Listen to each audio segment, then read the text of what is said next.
Data mines and updates. Let's talk a little bit about the changes that we had during the last few days and that will probably happen this week as well. Hello guys, once again it's Matt. Thank you all the members and patrons. Make sure to subscribe. And yeah guys, we had some very interesting changes. The first one is actually, it was actually released today, and I gotta say it is kinda important. So basically all the F-16s, all the F-15s, all the vegans, all the Gripens, all the AV-8B pluses, or the two ones, right? And the Sea Harrier now will no longer capture chaff above the horizon in acquirement or helmet mounted sight modes. And I gotta say, you can feel the difference. Although it is not perfect, you will notice from time to time, and I think during this gameplay in general I had this problem, you will notice that the normal scan modes, they are detecting chaff sometimes, which is pretty odd. I gotta say, I'm not really like, you know, radar theorist here. I'm not like somebody that is an engineer or anything like that, but I'm pretty sure post operators should not lock or detect chaff. You know, it should be kind of a deflection that is similar to other things, other types of, you know, countermeasures and stuff that happen in a real combat, but not really like detect and be able to lock it. So it should be fixed for most aircraft, but in the scan zone you can sometimes not always, detect the chaff, which is kinda odd. But anyway, at least for these aircraft, a little bit was fixed, right?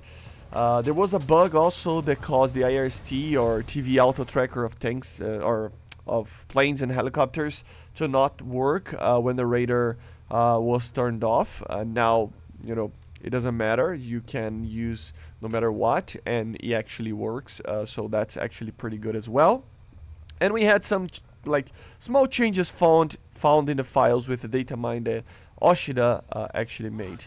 One of them is actually that the F-15A BAZ, the original BAZ, you know, the old F-15A for the Israelis, got a nerf on its radar. So now it's not the APG-63 with the PSP, right, with the programmable processor.